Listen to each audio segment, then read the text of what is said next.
ಈ ದಿನ ವಾಹಿನಿಯ ವೀಕ್ಷಕರಿಗೆ ನನ್ನ ನಮಸ್ಕಾರ. ಇವತ್ತು ಮಿಡಲ್ ಈಸ್ಟ್ನಲ್ಲಿ ಟೆನ್ಷನ್ಸ್ಗಳು ಹೆಚ್ಚಾಗ್ತಾ ಇದೆ. ಹಾಗೆಯೇ ಇಸ್ರೇಲ್ ಮತ್ತು ಇರಾನ್ ಕಡೆ ವಾರ್ ಒಂದು ಸಿಚುವೇಶನ್ ಆಗಿದೆ. ಸೊ ಈ ನಿಟ್ಟಿನಲ್ಲಿ ಮ್ಯೂಚುವಲ್ ಫಂಡ್ ಇನ್ವೆಸ್ಟರ್ಸ್ ಏನು ಮಾಡಬೇಕು, ಅವರ ಇನ್ವೆಸ್ಟ್ಮೆಂಟ್ಸ್ ಏನಾಗಬಹುದು, ಇದ್ರ ಬಗ್ಗೆ ನಮ್ಮ ಒಂದು ಡಿಸ್ಕಷನ್ ಇವತ್ತು. ನನ್ನ ಹೆಸರು ವಿನೋದ್ ತಂತ್ರಿ. ನಾನು ನಾಲೆಜ್ ಬೆಲ್ ಅಕಾಡೆಮಿಯ ಒಂದು ಸಂಸ್ಥಾಪಕ. ನಾವು ಅದರಲ್ಲಿ ಬೇರೆ ಬೇರೆ ಫೈನಾನ್ಷಿಯಲ್ ಆಸ್ಪೆಕ್ಟ್ಸ್ ಬಗ್ಗೆ ಟ್ರೈನಿಂಗ್ ಮಾಡ್ತೀವಿ. ಸ್ಪೆಷಲಾಗಿ ಮ್ಯೂಚುವಲ್ ಫಂಡ್ ಡಿಸ್ಟ್ರಿಬ್ಯೂಟರ್ ಆಗೋರಿಗೆ ನಾವೊಂದು ಫ್ರೀಯಾಗಿ ಟ್ರೈನಿಂಗ್ ಕೊಡ್ತೀವಿ ಅದರಲ್ಲಿ. ಸೊ ಯಾರಿಗಾದರೂ ಮ್ಯೂಚುವಲ್ ಫಂಡ್ ಡಿಸ್ಟ್ರಿಬ್ಯೂಟರ್ ಆಗಬೇಕು ಅಂತಿದ್ರೆ ನೀವು ಈ ಒಂದು ಗೂಗಲ್ ಫಾರ್ಮನ್ನು ಫಿಲ್ ಮಾಡಿ, ಇದು ಡಿಸ್ಕ್ರಿಪ್ಷನ್ ಬಾಕ್ಸಲ್ಲಿರುವಂಥದ್ದು. ಸೊ ಅದ್ರ ಬಗ್ಗೆ ನಾವು ಮತ್ತೆ ನಿಮಗೆ ಕಾಂಟ್ಯಾಕ್ಟ್ ಮಾಡ್ತೀವಿ.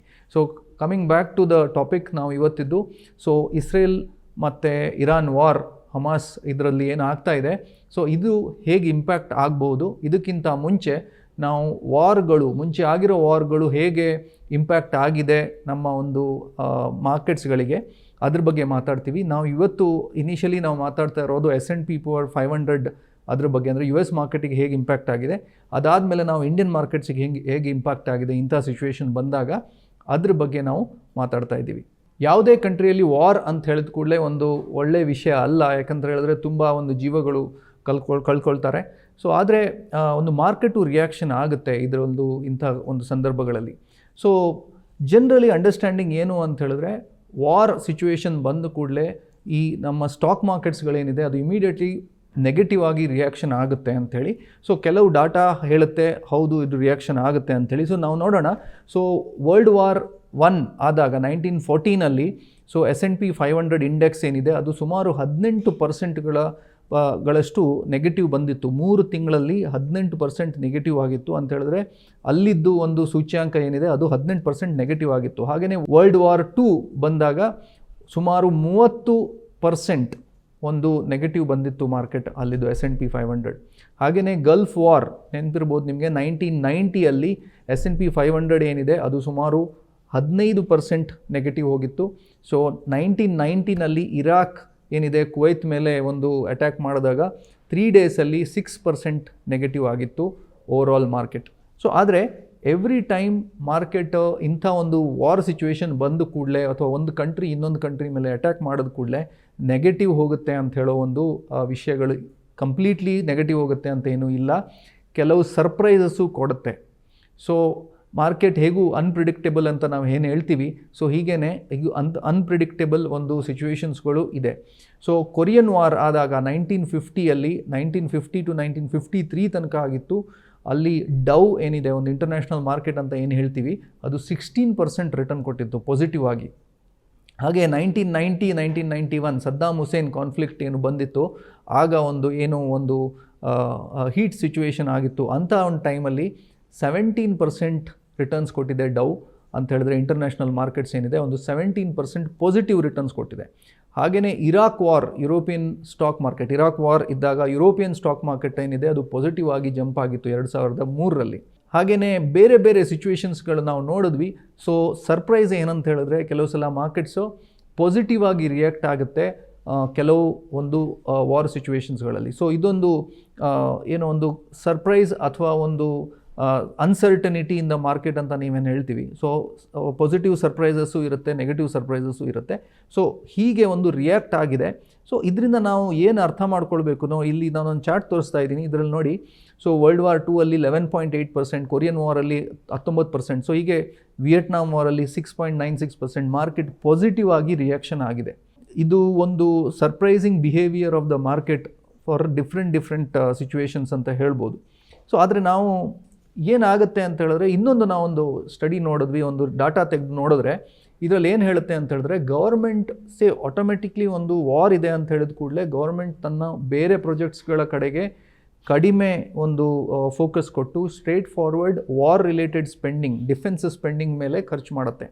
ಸೊ ಒಂದು ಅಬ್ಸರ್ವೇಷನ್ ಏನು ಅಂತ ಹೇಳಿದ್ರೆ ಡಿಫೆನ್ಸ್ ಸ್ಪೆಂಡಿಂಗ್ ಮೇಲೆ ಆ ಕಂಟ್ರಿ ಸ್ಪೆಂಡ್ ಮಾಡಲಿಕ್ಕೆ ಸ್ಟಾರ್ಟ್ ಮಾಡಿದ ಕೂಡಲೇ ಆ ಒಂದು ಸ್ಟಾಕ್ ಮಾರ್ಕೆಟ್ ಏನಿದೆ ವೊಲಟಾಲಿಟಿ ಕಡಿಮೆ ಆಗಲಿಕ್ಕೆ ಸ್ಟಾರ್ಟ್ ಆಗಿದೆ. ಇದೊಂದು ಡಾಟಾ ನಾವು ಹುಡುಕಿದ್ದು. ಸೊ ಅದು ತುಂಬ ಏನು ಹೇಳ್ತಾರೆ ಸರ್ಪ್ರೈಸಿಂಗ್ ಇವೆಂಟ್ ಅಂತ ಹೇಳ್ಬೋದು. ಇದರಿಂದ ಮಾರ್ಕೆಟಲ್ಲಿ ತುಂಬ ವೊಲಟಾಲಿಟಿ ಕಡಿಮೆ ಆಗುತ್ತೆ, ಮೇಲೆ ಕೆಳಗೆ ಮಾರ್ಕೆಟ್ಸ್ ಹೋಗೋದು ಒಂದು ಕಡಿಮೆ ಸ್ಟೇಬಲ್, ಒಂದು ಸೈಡ್ ವೇಸ್ ಹೋದಂಗೆ ಕಾಣುತ್ತೆ. ಈಗ ನೆನಪಿರೋದು ಏನು ಅಂತ ಹೇಳಿದ್ರೆ ಪಾಕಿಸ್ತಾನ್ ಕಾರ್ಗಿಲ್ ವಾರ್ ನಮ್ಮದು ಏನಾಗಿತ್ತು, ಒಂದು ಅಟ್ಯಾಕ್ ಏನಾಗಿತ್ತು, ಇಂಥ ಒಂದು ಸಿಚುವೇಶನ್ ಬಂದಿತ್ತು. ಹೌದು. ಸೊ ಆಗ ಮಾರ್ಕೆಟ್ಸ್ ಹೇಗೆ ರಿಯಾಕ್ಟ್ ಆಗಿದೆ ಇಂಡಿಯಾದಲ್ಲಿ ಅಂತ ನಾವು ನೋಡಿದ್ರೆ, ಫಸ್ಟ್ ನಾವು ಯಾವಾಗ ಇಂಡಿಯಾದಲ್ಲಿ war kind of a situation ಬಂದಿದೆ ಅಂಥೇಳಿ ಗೊತ್ತಾಯಿತು ಜನರಿಗೆ, ಆ ಟೈಮಿಂದ ಮಾರ್ಕೆಟ್ ಕರೆಕ್ಷನ್ ಆಗ್ಲಿಕ್ಕೆ ಸ್ಟಾರ್ಟ್ ಆಯಿತು. ಮಾರ್ಕೆಟ್ ಕೆಳಮುಖವಾಗಿ ಇಳಿಲಿಕ್ಕೆ ಸ್ಟಾರ್ಟ್ ಆಯಿತು. ಆದರೆ ವಾರ್ ಸ್ಟಾರ್ಟ್ ಆಯಿತು ಅಂತ ಆದ ಮೇಲೆ ಕರೆಕ್ಷನ್ ನಿಲ್ಲಿಸಿ ಮಾರ್ಕೆಟು ಪಾಸಿಟಿವ್ ಸೈಡಿಗೆ ಹೋಗ್ಲಿಕ್ಕೆ ಸ್ಟಾರ್ಟ್ ಆಯಿತು. ನೀವಿಲ್ಲಿ ನೋಡಿದ್ರೆ, ಸೊ ಫೆಬ್ರವರಿ 1999ನಿಂದ ಆಲ್ಮೋಸ್ಟ್ ಏಪ್ರಿಲ್ 1999 ತನಕ ಮಾರ್ಕೆಟ್ ಏನಿದೆ 13% ನಿಫ್ಟಿ 13% ಕೆಳಗೆ ಬಿತ್ತು. ಬಟ್ ಏಪ್ರಿಲ್ 1999 ನಂತರ ಮಾರ್ಕೆಟ್ ಸುಮಾರು ನೆಕ್ಸ್ಟ್ ಒಂದು 3-4 ಮಂತ್ಸಲ್ಲೇ ಒಂದು 41%ಗಳಷ್ಟು ಪಾಸಿಟಿವ್ ಡೈರೆಕ್ಷನ್ ಹೋಯಿತು. ಇದಕ್ಕೇನೆ ಮಾರ್ಕೆಟ್ ಅನ್ಸರ್ಟೇನ್ ಅಂತ ಹೇಳೋದು. ಸೊ ನೀವು ಯಾರು ಒಂದು ಏನಂತ ಹೇಳಿದ್ರೆ ಹೆದರ್ಕೊಳ್ಳೋ ವಿಷಯಗಳೇನಿಲ್ಲ, ಇದೊಂದು ಕರೆಕ್ಷನ್, ಒಂದು part of the market. So markets are by behaviour, by nature ಅದು ಅಪ್ ಆ್ಯಂಡ್ ಡೌನ್ ಹೋಗ್ತಾ ಇರುತ್ತೆ. ಸೊ ಇನ್ನೊಂದು ವಿಷಯಗಳು ನಾವು ನೋಡಬೇಕಾಗಿರೋದು, 9/11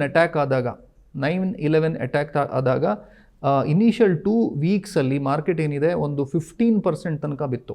ಲೇಟರ್ ಒಂದು 3-4 ಮಂತ್ಸಲ್ಲಿ ರಿಕವರಿ ಆಗಿ ಎಲ್ಲಿಂದ ಬಿದ್ದಿತ್ತು ಅಲ್ಲಿಕ್ಕಿಂತ ಹೆಚ್ಚಿನ ರಿಟರ್ನ್ಸ್ ಕೊಟ್ಟಿದೆ. ಸೊ ಇದು ಒಂದು data. So US Iraq war ಸಮಯದಲ್ಲಿ 2003ರಲ್ಲಿ ಈ ಒಂದು ಸ್ಟಾಕ್ ಮಾರ್ಕೆಟ್ ಏನಿದೆ ಒಂದು 2.3% ಹೋಯಿತು. ಡೌ ಜೋನ್ಸ್ ಇಂಡಸ್ಟ್ರಿಯಲ್ ಎವರೇಜ್ ಏನಿದೆ 2000 ಪಾಯಿಂಟ್ಸ್ ಬಿದ್ದು ನೆಕ್ಸ್ಟ್ ಒಂದು 3-4 ಮಂತ್ಸಲ್ಲಿ ಕೆಲವೇ ವೀಕ್ಸ್ಗಳಲ್ಲಿ ಅದು 30% ರಿಟರ್ನ್ಸ್ ಪಾಸಿಟಿವ್ ಆಗಿ ರಿಟರ್ನ್ಸ್ ಕೊಡ್ತು. ಎಲ್ಲಿಂದ ಬಿದ್ದಿದೆ ಅಲ್ಲಿಂದ 30% ಹೈಕ್ ಆಯಿತು. ಸೊ ಇದು ಒಂದು ಏನು ಹೇಳ್ತಾರೆ, ನೆಗೆಟಿವ್ ಒಂದು ಸಿನಾರಿಯೋ ಇರಬೇಕಾದ್ರೆ ಮಾರ್ಕೆಟ್ಸ್ ಹೇಗೆ ರಿಯಾಕ್ಟ್ ಆಗಿದೆ ಅದ್ರ ಬಗ್ಗೆ ನಾವು ಒಂದು ಡಿಸ್ಕಷನ್ ಮಾಡ್ತಾ ಇದ್ದೀವಿ. ಹೀಗೇ ರಷ್ಯನ್ ಮತ್ತು ಉಕ್ರೇನ್ ವಾರ್ ಸ್ಟಾರ್ಟ್ ಆದಾಗ ಮಾರ್ಕೆಟ್ಸು ಸುಮಾರು ಒಂದು 7% ಕೆಳಗೆ ಬಿತ್ತು. ಸೊ ಅಲ್ಲಿಂದ ಈ ವಾರ್ ಡಿಕ್ಲೇರ್ ಆಗಿ ವಾರ್ ಕಂಟಿನ್ಯೂ ಆಯಿತು. ಆದರೆ ಇನ್ವೆಸ್ಟರ್ಸು, ಎಸ್ಪೆಷಲಿ ಇಂಡಿಯನ್ ಇನ್ವೆಸ್ಟರ್ಸು ದುಡ್ಡು ಬರಲಿಕ್ಕೆ ಸ್ಟಾರ್ಟ್ ಆಯಿತು ಇಂಡಿಯಾದಲ್ಲಿ. ಸೊ ಮ್ಯೂಚುವಲ್ ಫಂಡ್ಸ್ಗಳಾಗ್ಬೋದು, ಅಥವಾ ಪೆನ್ಷನ್ ಸ್ಕೀಮ್ಸ್ಗಳಾಗ್ಬೋದು, ಅಥವಾ ಒಂದು ಯೂನಿಟ್ ಲಿಂಕ್ಡ್ ಸ್ಕೀಮ್ಸ್ಗಳಾಗ್ಬಿರೋದು, ಇವರೆಲ್ಲ ಮಾರ್ಕೆಟಿಗೆ ದುಡ್ಡು ವಾಪಸ್ ಬಂತು. ಇದರಿಂದ ಮಾರ್ಕೆಟ್ ರಿಕವರಿನೂ ಆಯಿತು. ಇದೊಂದು ನಾನು ಚಾರ್ಟ್ ತೋರಿಸ್ತಾ ಇದ್ದೀನಿ, ಯುಕ್ರೈನ್ ವಾರ್ ಇಂಪ್ಯಾಕ್ಟ್ ಏನಿತ್ತು ಅಂಥೇಳಿ. 23ನೇ ತಾರೀಕು ಫೆಬ್ರವರಿ 22 ಈ ಒಂದು ತಿಂಗಳದ್ದು ಇದೊಂದು ಚಾರ್ಟ್ ನೀವು ನೋಡ್ತಾ ಇರ್ಬೋದು. ಸುಮಾರು ನಿಫ್ಟಿ 17,000ಇಂದ 15,600 ತನಕ ಕೆಳಗೆ ಬಿತ್ತು. ಸೊ ಇದು ಆ ಒಂದು ಸಿಚುವೇಷನಲ್ಲಿ ನೀವು ನಿಂತ್ಕೊಂಡು 3 days or 5 days or 6 days ನಾವು ನೋಡಿದ್ರೆ ಮಾರ್ಕೆಟ್ ಒಂದು ಸ್ಕ್ಯಾರಿ ಸಿಚುವೇಷನಲ್ಲಿತ್ತು. ಓಕೆ, ಆದರೆ ಅಲ್ಲಿಂದ ಕಂಟಿನ್ಯೂ ಮಾಡಿ ನಾವು ನೋಡಿದ್ರೆ, ಸೊ ಈ ಫ್ಯೂ ಡೇಸ್ ನಾನೇನು ಹೇಳಿದ್ದೀನಿ ಇಲ್ಲಿ ಫ್ಯೂ ಡೇಸ್ ಅಂತ ಹಾಕಿದ್ದೀನಿ, ಇದು ಕಂಟಿನ್ಯೂ ಮಾಡಿ ನೋಡಿದ್ರೆ ಕೆಲವು ವಾರಗಳ ನಂತರ ನಾವು ರಿಟರ್ನ್ ಆಗಿ ಮಾರ್ಕೆಟ್ ನೋಡಿದ್ದೀವಾದರೆ ಇದು ರಿಕವರಿ ಆಗಿ ಅಂತ ಹೇಳಿದ್ರೆ ಸುಮಾರು 17,000ದಿಂದ 15,600 ತನಕ ಬಂದಿರೋ ಒಂದು ನಿಫ್ಟಿ ಏನಿದೆ ಅದು ರಿಕವರಿ ಆಗಿ 17,000 ಕ್ರಾಸ್ ಆಗಿ, ಅಂದರೆ ಎಲ್ಲಿಂದ ಅದು ಬಿದ್ದಿತ್ತು ಅಲ್ಲಿಂದ ಕ್ರಾಸ್ ಆಗಿ 17,800ಕ್ಕೆ ಹೋಗಿ ತಲುಪಿತು. ಅದಲ್ಲದೆ ಅಲ್ಲಿಂದ ಸ್ವಲ್ಪ ಕರೆಕ್ಷನ್ ಆಗಿ ಇನ್ನೂ ಕಂಟಿನ್ಯೂ ಆಗಿ ಹೋಯಿತು. ಇವತ್ತು ನೀವು ನೋಡ್ತಾ ಇರಬೇಕಾದ್ರೆ ನಿಫ್ಟಿ ನಾವು ಆಲ್ರೆಡಿ 24,000 ಲೆವೆಲಲ್ಲಿ ಇದ್ದೀವಿ. ಇವತ್ತಿನ ಒಂದು ಸಿಚುವೇಶನ್, ನಾವು ಇವತ್ತಿಂದ ಅಲ್ಲಿ ಆ ಒಂದು ಇನ್ಸಿಡೆಂಟ್ ನೋಡಿದ್ರೆ, ಇವತ್ತು ಆ ಒಂದು ಸಿಚುವೇಷನಲ್ಲಿ ನಮಗೆ ಆ ಇನ್ಸಿಡೆಂಟ್ ಒಂದು ದೊಡ್ಡ ಇನ್ಸಿಡೆಂಟ್ ಅಂತ ಕಾಣ್ತಾ ಇತ್ತು. ಆದರೆ ಇವತ್ತಿಂದ ನಾವು ಹಿಂದೆ ನೋಡಿದ್ರೆ ಅದು ಈ ಒಂದು ಚಾರ್ಟಲ್ಲಿ ನೋಡಿ ಅದೊಂದು ಸಣ್ಣ ಇನ್ಸಿಡೆಂಟ್ ಅಂತ ಕಾಣುತ್ತೆ. ಮಾರ್ಕೆಟ್ಸ್ ರಿಕವರಿ ಆಗಿ ಹೋಯಿತು. ಇಂಪ್ಯಾಕ್ಟ್ ಏನಿದೆ ಅಷ್ಟೊಂದು ಆಗಿಲ್ಲ ಅಂತ ಕಾಣುತ್ತೆ. ಆದರೆ ಟೆಂಪರರಿ ಇಂಪ್ಯಾಕ್ಟ್ಗಳು ಡೆಫಿನೆಟ್ಲಿ ಇರುತ್ತೆ. ಯಾಕೆ ಟೆಂಪರರಿ ಇಂಪ್ಯಾಕ್ಟ್ಗಳಿರುತ್ತೆ ಅಂತ ಹೇಳಿದ್ರೆ, ಆ ಒಂದು ಕಂಟ್ರಿ ಮತ್ತು ಎಲ್ಲಿ ವಾರ್ ಆಗ್ತಾ ಇದೆ, ಸಪೋಸ್ ನಮ್ಮ ಕಂಟ್ರಿ ಮತ್ತು ಅಲ್ಲೊಂದು ಎಲ್ಲಿ ವಾರ್ ಆಗ್ತಾ ಇದೆ ಅದಕ್ಕೆ ಟ್ರೇಡ್ ರಿಲೇಷನ್ಶಿಪ್ ಏನಿದೆ ಅದರ ಬೇಸಿಸ್ ಮೇಲೆ ಆ ಮಾರ್ಕೆಟ್ಗಳು ರಿಯಾಕ್ಟ್ ಆಗುತ್ತೆ. ಓಕೆ, ಸೊ ಬಟ್ ಇಂಥ ಇವೆಂಟ್ಸ್ಗಳು ಆಗಿದೆಯಾ ಮುಂಚೆ ಅಂಥೇಳಿ ನಾವು ನೋಡಿದ್ರೆ 2000ರಿಂದ 2005 ತನಕ ಇಂಥ ಒಂದು ಸಿಚುವೇಷನ್ಗಳಾಗಿತ್ತು. ಪ್ಯಾಲೆಸ್ತೀನಿಯನ್ ಎಗೇನ್ಸ್ಟ್ ಇಸ್ರೇಲ್ ಮತ್ತು ಪ್ಯಾಲೆಸ್ತೀನಿಯನ್ ಒಂದು ಹೀಟ್ ಜನರೇಟ್ ಆಗಿತ್ತು ಆ ಕಂಟ್ರಿಗಳ ಮಧ್ಯದಲ್ಲಿ. ಸೊ ಆಗ ಮಾರ್ಕೆಟ್ ರಿಯಾಕ್ಟ್ ಆಗಿದೆ. 2006ರಲ್ಲೂ ಹೀಗಾಗಿದೆ. 2008 ಮತ್ತು 2009ರಲ್ಲಿ ಗಾಜಾ ವಾರ್ ಅಂತಾಯಿತು, ಇದರಲ್ಲೂ ಹೀಗಾಗಿದೆ. 2012ರಲ್ಲಿ ಪಿಲ್ಲರ್ ಆಫ್ ಡಿಫೆನ್ಸ್ ಇಲ್ಲರದ ಬಂದೇ ಒಂದು ಚರ್ಚೆಗಳು ನಡೀತು. 2014ನಲ್ಲಿ ಇಸ್ರೇಲ್ ಗಾಜಾ ಕಾನ್ಫ್ಲಿಕ್ಟ್ ಆಯಿತು. ಸೊ ಇಂಥ ಒಂದು ಸಿಚುವೇಷನ್ಸ್ಗಳು ಮುಂಚೆ ಬಂದು ಹೋಗಿದ್ದಾವೆ. ಮಾರ್ಕೆಟ್ ಶಾರ್ಟ್ ಟರ್ಮಲ್ಲಿ ರಿಯಾಕ್ಷನೂ ಆಗಿದೆ. ಆದರೆ ಅಲ್ಲಿಂದ ಮಾರ್ಕೆಟ್ಗಳು ಏನಿದೆ ಪಾಸಿಟಿವ್ ಡೈರೆಕ್ಷನಲ್ಲಿ ಹೋಗಿದೆ. ಸೊ ಈಗ ಮಾರ್ಕೆಟ್ ರಿಯಾಕ್ಟ್ ಆಗುತ್ತಾ ಅಂತ ಹೇಳಿದ್ರೆ ನೀವು ಇವತ್ತು ನೋಡಿರ್ಬೋದು, ಮಾರ್ಕೆಟ್ ಆಲ್ರೆಡಿ ರಿಯಾಕ್ಟ್ ಆಗಿದೆ. ಆದರೆ ಇದು ಯಾಕೆ ರಿಯಾಕ್ಟ್ ಆಗಿದೆ ಅಂತ ಹೇಳಿದ್ರೆ, ಇಂಡಿಯಾ ಮತ್ತು ಒಂದು ಇಸ್ರೇಲ್ ಇದು ಟ್ರೇಡ್ ಸಂಬಂಧ ಏನಿದೆ, ಒಂದು ಬಿಸ್ನೆಸ್ ಸಂಬಂಧ ಏನಿದೆ, ಅದು ಲಾಸ್ಟ್ 3 ಇಯರ್ಸಲ್ಲಿ ತುಂಬ ಚೆನ್ನಾಗಿ ಗ್ರೋ ಆಗಿದೆ. ಅಂತ ಹೇಳಿದ್ರೆ ನೀವು ಇಲ್ಲಿ ನೋಡ್ತಾ ಇರ್ಬೋದು, ಇಂಪೋರ್ಟ್ಸ್ ಮತ್ತು ಎಕ್ಸ್ಪೋರ್ಟ್ಸ್, ಅದೊಂದು ಪಿಂಕ್ ಕಲರ್ ಲೈನ್ ಏನಿದೆ ಇದು ಇಂಪೋರ್ಟ್ಸ್ ಇದೆ. ಎಕ್ಸ್ಪೋರ್ಟ್ಸ್ ತುಂಬ ನಾವು ಡಿಪೆಂಡೆನ್ಸ್ ಆಗಿದ್ದೀವಿ. ಆಲ್ಮೋಸ್ಟ್ 8% ಟೈಪ್ ಆಫ್ ಎಕ್ಸ್ಪೋರ್ಟ್ಸ್ ನಾವು ಆ ಒಂದು ಕಂಟ್ರಿಯಿಂದ ಮಾಡ್ತಾ ಇದ್ದೀವಿ. ಸೊ ಅದರಿಂದ ಸ್ವಲ್ಪ ಮಾರ್ಕೆಟ್ಸ್ ರಿಯಾಕ್ಟ್ ಆಗಿದೆ. ಹಾಗೆ ಇವತ್ತಿನ ಒಂದು ಮಾರ್ಕೆಟ್ ಕರೆಕ್ಷನ್ ಏನಿದೆ ಅದು ಬೇಸಿಕ್ಲಿ US ಅನ್ಎಂಪ್ಲಾಯ್ಮೆಂಟ್ ರೇಟ್ ಒಂದು ಡಾಟಾ ಹೊರಗೆ ಬಂದಿರೋದ್ರಿಂದ ಒಂದು US-ಅಲ್ಲಿ ರಿಸೆಷನ್ ಪ್ರಿಡಿಕ್ಷನ್ ಆಗ್ತಾ ಇರೋದು, ಸೊ ಅದರಿಂದ ಇರ್ಬೋದು. ಸೆಕೆಂಡ್ ಆಗಿ ಏನು ಅಂತ ಹೇಳಿದ್ರೆ, ಜಾಪನೀಸ್ ರೇಟ್ ಹೈಕ್ ಮಾಡಿರೋದು, ಅವ್ರ ಇಂಟ್ರೆಸ್ಟ್ ರೇಟನ್ನು ಅದು ಹೈಕ್ ಮಾಡಿರೋದು, ಇದು 2 ಕಾರಣಗಳಿದೆ. ಸೊ ಇನ್ನೇನು ಆಗ್ಬೋದು ಗ್ಲೋಬಲ್ ಇಕಾನಮಿ ಮೇಲೆ ಅಥವಾ ಇಂಡಿಯಾ ಮೇಲೆ ಹೇಗೆ ರಿಯಾಕ್ಷನ್ ಆಗುತ್ತೆ ಇಮಿಡಿಯೇಟ್ ಆಗಿ ನೋಡೋದಾದರೆ, ಶಾರ್ಟ್ ಟರ್ಮಲ್ಲಿ ಆಯಿಲ್ ಪ್ರೈಸಸ್ ಇಂಪ್ಯಾಕ್ಟ್ ಆಗ್ಬೋದು, ಇಂಡೈರೆಕ್ಟ್ಲಿ ಆಯಿಲ್ ಪ್ರೈಸಸ್ ರಿಯಾಕ್ಟ್ ಆಗುತ್ತೆ. ಸೊ ಆಯಿಲ್ ಪ್ರೈಸಸ್ ರಿಯಾಕ್ಟ್ ಆದ ಕೂಡಲೇ ಇನ್ಫ್ಲೇಷನ್, ಹಣದುಬ್ಬರ ಏನಿದೆ ಅದೂ ರಿಯಾಕ್ಟ್ ಆಗುತ್ತೆ. ಹಣದುಬ್ಬರ ರೇಟ್ ಆದ ಕೂಡಲೇ ಇಂಟ್ರೆಸ್ಟ್ ರೇಟ್ ಇಂಪ್ಯಾಕ್ಟ್ ಆಗುತ್ತೆ. ಸೊ ಒಂದಕ್ಕೊಂದು ಕನೆಕ್ಟೆಡ್ ಅಂತ ಹೇಳ್ಬೋದು. ಸೊ ಟ್ರೇಡ್ ಇಂಪ್ಯಾಕ್ಟ್ ಆದಮೇಲೆ ಆಬ್ವಿಯಸ್ಲಿ ಈಗ ನಿಮ್ಮ ಪಕ್ಕದ ಕಂಟ್ರಿಯಲ್ಲಿ ವಾರ್ ಆಗ್ತಾ ಇದೆ ಅಂತ ಹೇಳಿದ್ರೆ ನಿಮಗೂ ಒಂದು ಟೈಪ್ ಆಫ್ ಫಿಯರ್ ಇರುತ್ತೆ. ಆ ಫಿಯರ್ ಏನಿದೆ ಮಾರ್ಕೆಟಲ್ಲಿ ಕಾಣುತ್ತೆ ನಮಗೆ. So but point of thing ಏನು ಅಂತ ಹೇಳಿದ್ರೆ, ಇಂಥ ಒಂದು ರಿಯಾಕ್ಷನ್ಗಳು ಶಾರ್ಟ್ ಟರ್ಮಲ್ಲಿ ಭಯಾನಕವಾಗಿರ್ತವೆ. ಆದರೆ ಮಾರ್ಕೆಟ್ಸಲ್ಲಿ ಮ್ಯೂಚುವಲ್ ಫಂಡ್ಸಲ್ಲಿ ಇನ್ವೆಸ್ಟ್ಮೆಂಟ್ ಮಾಡಿದವರು ಕಂಟಿನ್ಯೂಸ್ ಆಗಿ ಇನ್ವೆಸ್ಟ್ಮೆಂಟ್ ಮಾಡಬೇಕು. SIP ಇನ್ವೆಸ್ಟ್ಮೆಂಟ್ ಮಾಡಿದವರು ಇಂಥ ಒಂದು ಸಿಚುವೇಷನಲ್ಲಿ ಅವರಿಗೆ ಇನ್ವೆಸ್ಟ್ಮೆಂಟ್ ಮಾಡ್ಬೋದು ಅಥವಾ ಎಡಿಷ್ನಲ್ ಪರ್ಚೇಸಸ್ ಅಂತ ಮಾಡ್ಬೋದು. ನಿಮ್ಮ SIP ರನ್ ಆಗ್ತಾ ಇರಲಿ, ನಿಮ್ಮ ಇನ್ವೆಸ್ಟ್ಮೆಂಟ್ ಕಂಟಿನ್ಯೂ ಆಗ್ತಾ ಇರಲಿ. ಇಂಥ ಸಿಚುವೇಷನ್ಗಳು ಮಾರ್ಕೆಟ್ ನೋಡ್ತಾ ಇರ್ತವೆ. ಸೊ ಇದರಿಂದ ನೀವು ಲಾಂಗ್ ಟರ್ಮ್ ಇನ್ವೆಸ್ಟ್ಮೆಂಟ್ ಗೋಲ್ಸನ್ನು ಮರಿಬಾರ್ದು. ನಿಮ್ಮ ಲಾಂಗ್ ಟರ್ಮ್ ಇನ್ವೆಸ್ಟ್ಮೆಂಟ್ ಕಂಪೌಂಡಿಂಗ್ ಆಗ್ತಾ ಇರಬೇಕು ಅಂತ ಹೇಳಿ ನಾವು ಇವತ್ತಿನ ಒಂದು discussion on war and market ಬಗ್ಗೆ ಕ್ಲೋಸ್ ಮಾಡ್ತಾ ಇದ್ದೀವಿ. ಧನ್ಯವಾದ.